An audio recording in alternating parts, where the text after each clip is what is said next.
أكبر. العديد من حالات التسمم والاختناق بعد قصف بدر كفر زيته بالغازات السامة. الله أكبر. 11/4/2014.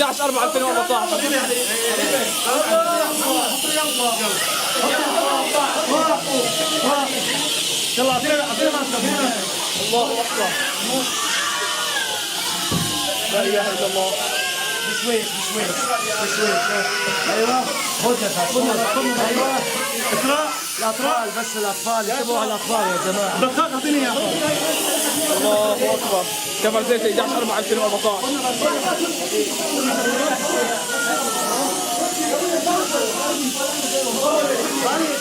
وين الاطفال الولاد هذول قلنا يلا ايه صرصير صرصير في حالك. الحمد لله. افتحي الباب ولا تخلي بعد العالم.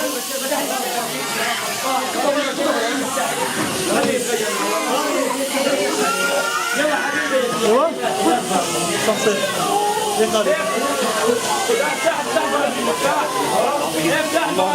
كفر زيته 11/4/2014. العديد من حالات التسمم والاختناق بعد قصف البلدة ببراميل متفجرة والغازات السامة.